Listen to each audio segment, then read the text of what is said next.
అందరికీ నమస్కారం. ఈరోజు మీ అందరికీ నేను వినిపించబోయే కథ అందానికి అందం. రచయిత కాకాని కమలా గారు. ఇక కథలోకి వెళితే, ఉదయం 10 గంటలు కావస్తోంది. మూర్తి ఆఫీస్కి వెళ్ళే హడావిడిలో ఉన్నాడు. సీత ముందు గదిలో బల్ల మీద భర్తకి భోజనం వడ్డించి తిరిగి వంటగదిలోకి వచ్చింది. అలా వచ్చి పట్టుమని 10 నిమిషాలు గడవకముందే ధన్ అంటూ శబ్దం కావటంతో మజ్జిగలో పోపు వేస్తున్న సీత త్రుళ్ళిపడి చేతిలో గరిట జార విడిచి గబాల్న ముందు గదిలోకి వచ్చింది. చీచి, ఈ వెధవ కొంపలో శాంతి సుఖం లేదు. కడుపు నిండా తిండి తినే యోగ్యత కూడా లేదు. మూర్తి తింటున్న అన్నం పళ్ళెం విసురుగా తోసేసి కోపంతో డైనింగ్ టేబుల్ ముందు నుంచి లేచాడు. అతడు తోసేసిన నిండు భోజనం కంచం టేబుల్ అంచుల నుంచి జారి ధన్ అంటూ నేల మీద పడిపోయింది. కంచంలో వడ్డించిన వేడివేడి అన్నం, కూర, పప్పు ఇల్లంతా విరజిమ్మినట్లు చిందరవందరగా పరుచుకున్నాయి. గడపలో నిల్చున్న సీత స్తంభీభూతురాలయ్యింది. ఆ దృశ్యాన్ని చూస్తూ బిక్కచచ్చినట్లు గోడకు అతుక్కొని తడారిపోతున్న గొంతుకతో భయంగా అంది. ఇప్పుడు ఆ కూరకేమయ్యిందని? బాగానే వండాను కదా. అంతే, ఆమె నోటి మాట పూర్తి కానేలేదు. ఛట్, నోర్ముయ్ అంటూ సింహంలా గద్దిస్తూ సింకు దగ్గర్నుంచి దూకుడుగా వచ్చి భార్య చెంపమీద చెల్లుమనిపించాడు మూర్తి. మరుక్షణం అతని చేతి 5 వేళ్ళు సీత నల్లని చెక్కిలి మీద బుసబుస పొంగి ఎర్రగా తట్టుతేలాయి. కళ్ళల్లో గిర్రున నీళ్లు తిరుగుతుంటే భయంతో గోడకి అంటుకుపోయి దుఃఖం పైకి రాకుండా పైట చెంగు నోటికి అడ్డం పెట్టుకుంది సీత. మూర్తి భార్య ముఖంలోకి గుచ్చి చూస్తూ ఉరిమినట్లు కఠినంగా అన్నాడు. ఏమే, కట్టుకున్న భర్తకి కడుపు నిండా రుచిగా తిండి పెట్టటం కూడా చేతకాదు? మరి ఇంకెందుకే నీ బ్రతుకు? నల్లగా కోతిలా ఉన్నా జాలిపడి కానీ కట్నం లేకుండా పెళ్లి చేసుకున్నాను. కనీస కృతజ్ఞత లేదు సరికదా? భర్తనన్న కనీస గౌరవం లేకుండా మాటకి మాట ఎదురు జవాబులు చెప్పటం మాత్రం బాగానే నేర్చుకున్నావు. ఏం చూసుకునే ఆ మిడిసిపాటు? కోతిలాంటి నీ రూపాన్ని చూసుకొనే, లేక మీ పుట్టినింటి ఐశ్వర్యాన్ని చూసుకొనే? మూర్తి భార్య మీద దుమదుమలాడుతూ చేతులు కడుక్కొని గబగబా కాళ్ళకి షూలేసులు బిగించుకొని ధనాలున వీధి తలుపులు తెరుచుకొని బయటికి వెళ్ళిపోయాడు. భర్త మాటలు సీత మెత్తని మనసుని ముల్లులా గుచ్చుకున్నాయి. అంతవరకు నొక్కి పట్టిన కన్నీటిని ఇంకా ఆపుకోలేక దుఃఖోద్వేగంతో మంచంపై వాలిపోయింది సీత. చెక్కిలి మీద తగిలిన చెంపదెబ్బ కంటే మనసుకి తగిలిన మాటల దెబ్బే ఆమెని ఎక్కువగా బాధిస్తుంది. ఎంత వద్దు అనుకున్నా ధారగా జారుతున్న కన్నీటిలో నుంచి బాధగా గతం వెలికి రాసాగింది. సీతకి విష్ణుమూర్తితో పెళ్ళై దాదాపు 2 సంవత్సరాలు కావస్తోంది. మూర్తి తెల్లగా, ఎత్తుగా, మంచి అందంతో ఉంటాడు. నెలకి 1000 రూపాయలు సంపాదన ఉన్న గవర్నమెంటు ఉద్యోగి. అయితే అతనికి నా అన్నవాళ్ళు ఎవరూ లేరనే చెప్పాలి. ఒక విధంగా అనాథగా పుట్టి అనాథగానే పెరిగాడు. కొందరు సహృదయుల దయాధర్మాల మీద చదువుకొని ఉన్నత విద్యావంతుడై దైవ ఘటనగా మంచి ఉద్యోగం కూడా సంపాదించుకున్నాడు. అతడికి అలా సహాయపడి చేయూతనిచ్చిన వాళ్ళల్లో చలపతిరావు మాస్టారు చాలా ముఖ్యులు. మూర్తి కాలేజీ ఫీజులకి డబ్బు కలెక్ట్ చేయటం, అతనికి పెద్దల ఇళ్లల్లో వారాలు కుదర్చటం వగైరా ఎన్నో బాధ్యతలు చలపతిరావు మాస్టారు నిర్వహించేవారు. నిస్సహాయతతో మానసికంగా కుంగిపోతున్న అతన్ని ఆరోగ్యవంతుణ్ణి చేసి మనిషిగా నిలబెట్టిన ఘనత నిస్సందేహంగా చలపతిరావు మాస్టారిదే. వాళ్ళిద్దరి మధ్య ఉన్నది గురు శిష్య సంబంధమే అయినా ఒక తండ్రి కొడుక్కి ఎంత చెయ్యగలడో అంతా మూర్తి కోసం శ్రమపడ్డారు చలపతిరావు గారు. ఆ రోజుల్లో మూర్తిలో ఎన్నో ఆదర్శాలు, మరెంతో ఆవేశం ఉండేవి. సీత చలపతిరావు మాస్టర్ గారి ఒక్కగానొక్క బిడ్డ. సీత పుట్టిన 4 ఏళ్లకే భార్య చనిపోతే ఆడామగా తనే అయ్యి చలపతిరావు గారు కూతుర్ని కళ్ళల్లో ఒత్తులు వేసుకొని పెంచి పెద్ద చేశాడు. సీత కాటుకల చాలా నల్లగా ఉంటుంది. కానీ ఆ అమ్మాయి గుండ్రని మొహంలో, విశాలమైన ఆమె కోల కళ్ళల్లో చాలా కల ఉంది. వంకీలు వంకీలు తిరిగిన ఆమె పొడవైన నల్లని జడ పెట్టని ఆభరణం. దీనికి తగినట్లు ఆమె వ్యక్తిత్వం కూడా ఎంతో ఉన్నతమైనది. కానీ ఎన్ని ఉండి ఏమి ప్రయోజనం? చూడగానే కనిపించేది మాత్రం కాకిలాంటి ఆమె ఒంటి నలుపే గాని తీయని ఆమె మనసు కాదు కదా. దీనికి తోడు ఆర్థిక పరిస్థితి అంతంత మాత్రమే. అందుకే సీత పెళ్ళి ఒక పెద్ద సమస్య అయ్యింది చలపతిరావు గారికి. సీతకి యుక్త వయస్సు వచ్చింది. ఇంటర్మీడియట్ పాస్ అయి BA ప్రైవేటుగా చదువుతోంది. కూతురు పెళ్లి సంబంధాల వేటలో కాళ్ళకి బలపాలు కట్టుకొని తిరగసాగాడు చలపతిరావు గారు. సీత నలుపు అని, తగిన కట్న కానుకలు లేవని ఎన్నో సంబంధాలు వచ్చినవి వచ్చినట్టే వెనక్కి తిరిగిపోతున్నాయి. గత 2 సంవత్సరాలుగా ఆయన సీత పెళ్లి విషయంలో చేస్తున్న ప్రయత్నాలన్నీ విఫలమైపోతున్నాయి. అయినా ఆయన నిరుత్సాహపడలేదు. ఉన్నంతలో తన ఒక్కగానొక్క బిడ్డ సుఖశాంతులతో చల్లగా బ్రతకాలన్నదే తండ్రిగా ఆయన ఆరాటం, ఆశ. చలపతిరావు గారి పేరున చిన్న పెంకుటిల్లు ఉంది. ఊర్లో కొంచెం అప్పు కూడా ఉంది. అయితే ఆ ఇల్లు అమ్మి అప్పు తీర్చి మిగతా డబ్బుతో సీతని ఒక అయ్య చేతిలో పెట్టాలన్నదే ఆయన తాపత్రయం. పగలు రాత్రి అదే ఆలోచన. కానీ తానొకటి తలిస్తే దైవం ఒకటి తలచున్నట్లు విధి బలీయమై సరిగ్గా ఈ పరిస్థితిలోనే చలపతిరావు మాస్టారు హఠాత్తుగా జబ్బుపడి మంచం పట్టారు. ఆయనకి బీపీ పెరిగి విపరీతంగా గుండెపోటు వచ్చింది. రెప్పపాటులో విధి ఆయన్ని కర్కశంగా మృత్యు గహ్వరంలోకి విసిరివేసింది. ఆ సమయంలో మూర్తి ఉద్యోగరీత్యా హైదరాబాదులో ఉన్నాడు. అయినా వార్త తెలిసిన వెంటనే రెక్కలు కట్టుకొని గురువుగారి సన్నిధిని వ్రాలాడు. దగ్గరుండి శుశ్రూషలు చేశాడు. ఒక ప్రక్క మృత్యువుతో పోరాడుతూ మరొక ప్రక్క కూతురు భవిష్యత్తు గురించి ఆ తండ్రి పడుతున్న మనోవేదాన్ని చూసి తల్లడిల్లిపోయాడు. అతని మనసు ద్రవించిపోయింది. ఆయన చల్లని దీవెన చేయూతతోనే కదా తను ఈరోజు ఇంతవాడయ్యాడు. ఆయన ప్రోత్సాహమే లేకుంటే తను ఈ పాటికి దారం తెగిన గాలిపటంలా ఏ ముళ్ళ కంచెకి ఇరుక్కునేవాడో, ఏ రాయి రప్పని కొట్టుకునేవాడో కదా అనుకుంటూ మూర్తి హృదయమంతా గురువుగారి పట్ల కృతజ్ఞతతో, ప్రేమతో నిండిపోయింది. తన రక్తంతో ఆయన పాదాలు కడిగినా తీరిపోనిది ఆయన రుణం. అందుకే చెప్పాడు, మాస్టారు, మీరు నాకు కేవలం గురువే కాదు, దైవ సమానులు. నా కోసం, నా చదువు కోసం, ఆఖరికి నా ఉద్యోగం కోసం మీరు ఎంతో చేశారు. సీత గురించి మీరేం దిగులు పడకండి, నిశ్చింతగా ఉండండి.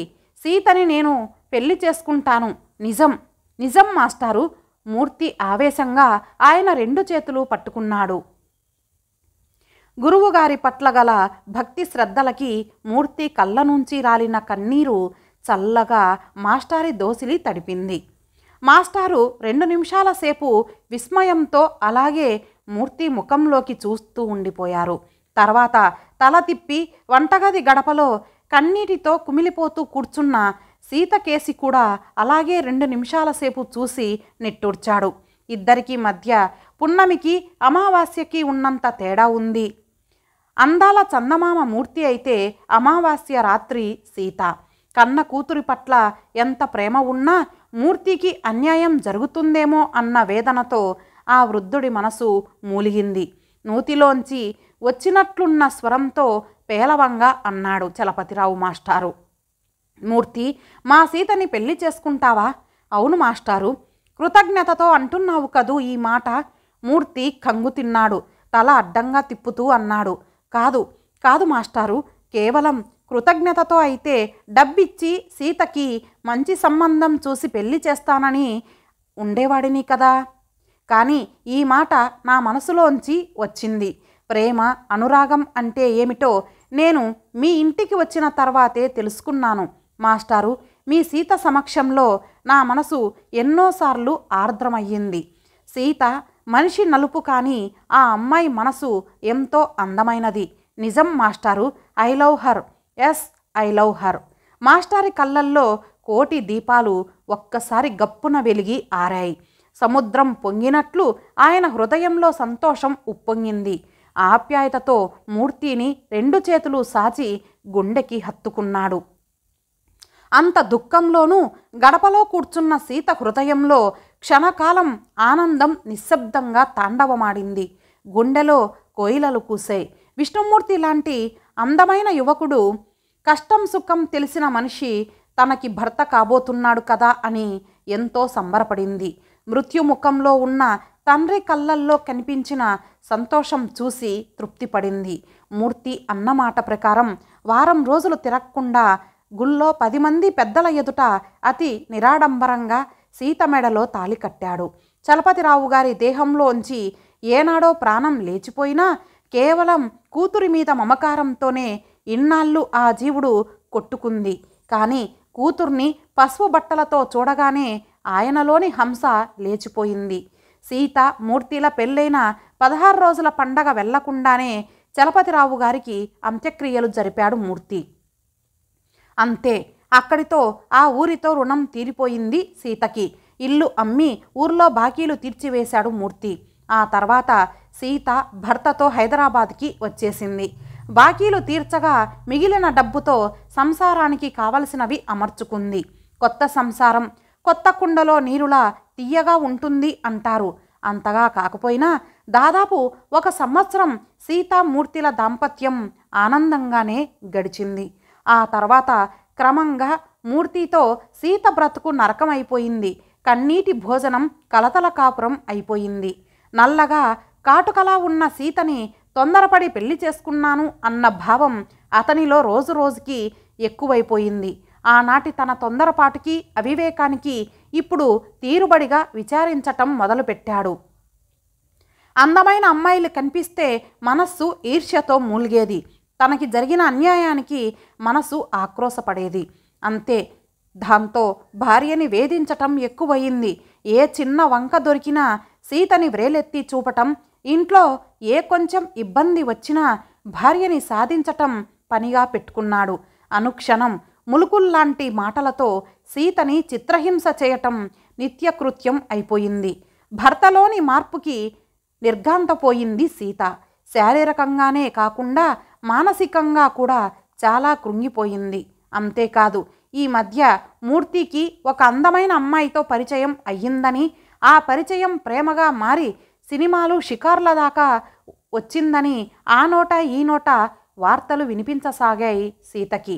అయినా భర్తని నిలేసి అడగలేకపోయింది. చాలా రోజులుగా ఇద్దరి మధ్య మాటలు కరువయ్యాయి. ఈ మధ్య మూర్తి ఇంట్లో ఉన్న కాసేపు పగబట్టిన పాముల కస్సు కస్సుమంటున్నాడు.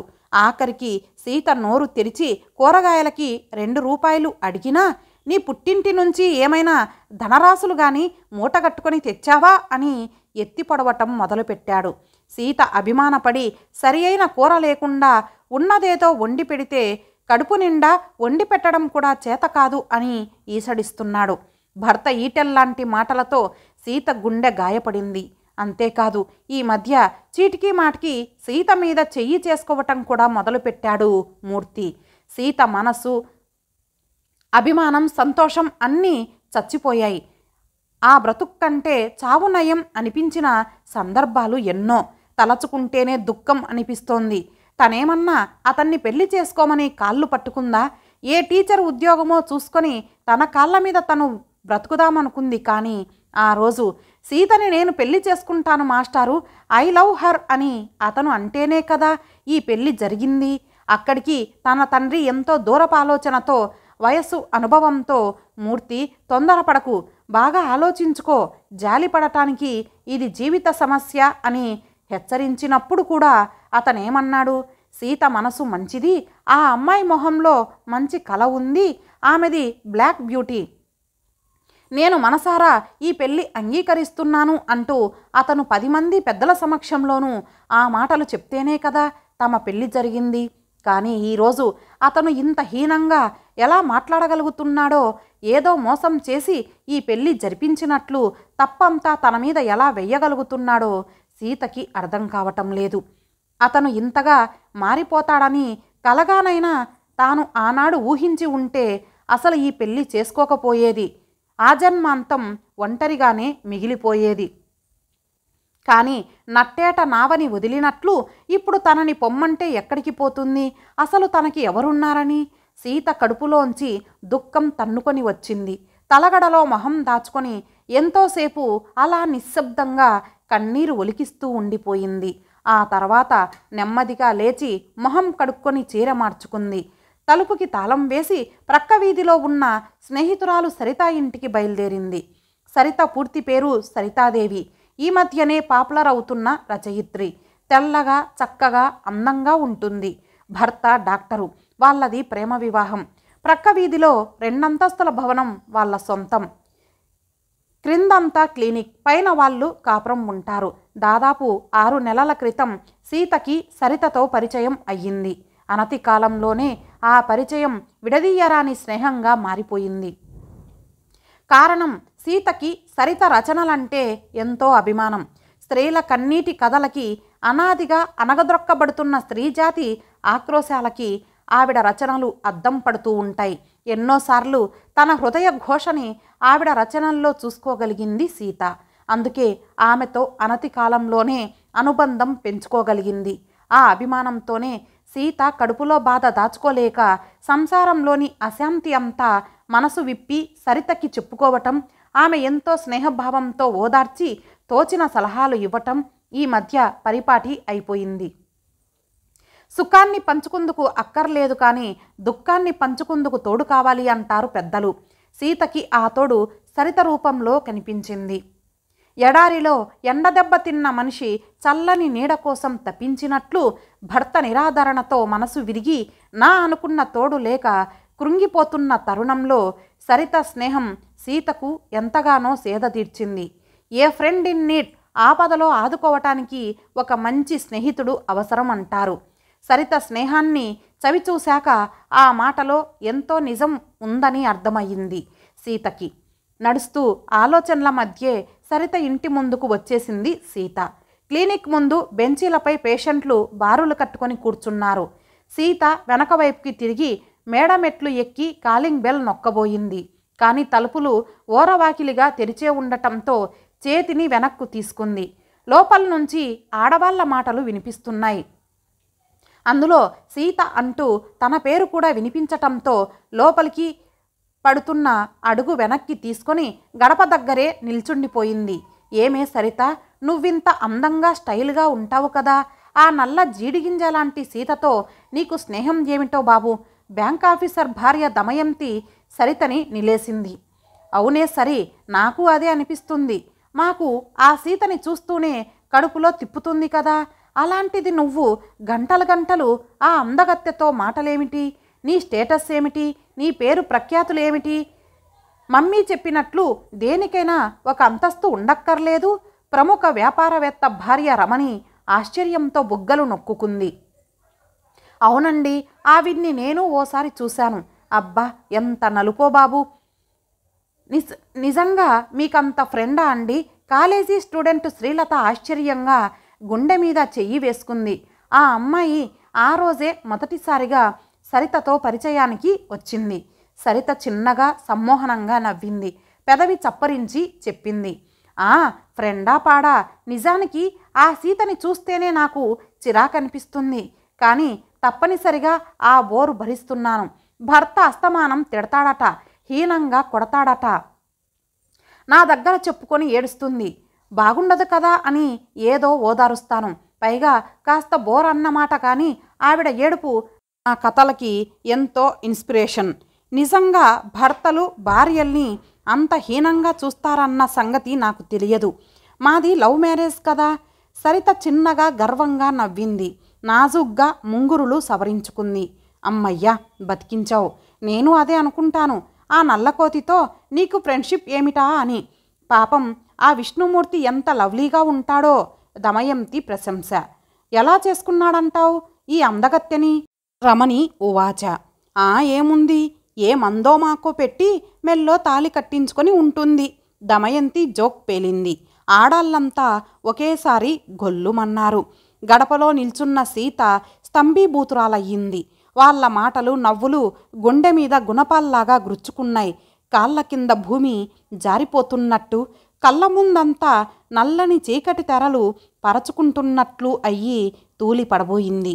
అతి కష్టంతో గోడ ఆసరా చేసుకొని 2 నిమిషాల సేపు తనని తాను నిగ్రహించుకుంది. శరీరంలోంచి రక్తమంతా తోడేస్తున్నట్లు ఒక విధమైన బాధ. తాను పూలదండ అనుకొని మెడలో ధరిస్తే పామై కాటువేసినట్లు చేదు అనుభవం. అతి కష్టంతో రోడ్డు మీదకి వచ్చి రిక్షా మాట్లాడుకొని కూర్చుంది. రిక్షా వేగం అందుకుంది. సాయంత్రం 7 గంటల ప్రాంతంలో ఆఫీస్ నుంచి చిటపటలాడుతూ ఇంటికి వచ్చిన మూర్తికి తలుపుకి తాళం కనిపించి విస్తుపోయాడు. జేబులోంచి డూప్లికేట్ తీసి తాళం తెరిచి లోపలికి వచ్చాడు. ఇంత రాత్రి ఇది ఎక్కడికి వెళ్ళింది చెప్పమా? కొద్దిగా ఆశ్చర్యపడుతూ లైటు వేసిన మూర్తికి ఎదురుగా టేబుల్ మీద పేపర్ వెయిట్ కింద రెపరెపలాడుతూ ఉత్తరం మడత కనిపించింది. విస్మయంగా దాన్ని అందుకొని మడత విప్పాడు. మీకు, నేను వెళ్ళిపోతున్నాను. నా కాళ్ళ మీద నేను నిలబడగలిగితే బ్రతుకుతాను, లేకపోతే చచ్చిపోతాను.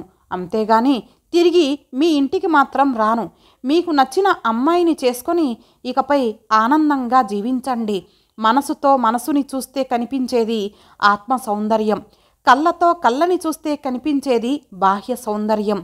మనసుకి కళ్ళుంటే నా అందం కనిపిస్తుంది, కానీ మీ మనసు గుడ్డిది. అందానికి అందం ఆత్మ సౌందర్యం కదా మరి. మొదట్నుంచి మీరంటే నాకు ఎంతో ప్రేమ, అనురాగం. మన పెళ్ళి జరిగాక వాటికి కృతజ్ఞత కూడా తోడయ్యింది. మీరు నా మూగ ఆరాధనని అర్థం చేసుకున్నారు కదా అని మురిసిపోయాను. మీకు అందమైన రూపంతో పాటు అందమైన మనసు కూడా ఉంది కదా అని ఆనందపడ్డాను. కానీ మీరు ఏదో అర్థం లేని ఆవేశంతో నన్ను గుడ్డిగా పెళ్లి చేసుకున్నారు. అందుకే గుడ్డివాడి చేతికి రాయి ఇస్తే ఏమవుతుందో చివరికి నా జీవితం అంతే అయ్యింది. శాశ్వతంగా మీ ఇంటి నుంచి వెళ్ళిపోతున్నాను. సీత. ఉత్తరాన్ని చదువుకున్న మూర్తి ఎంతోసేపు అలాగే శిలా విగ్రహంలా ఉండిపోయాడు. అతని అంతరాంతరాలలో అంతుచిక్కని సన్నని వేదన. ఇంతటితో ఈ కథ సమాప్తం. మరలా మరొక మంచి కథతో కలుద్దాం. అంతవరకు సెలవు. నమస్తే.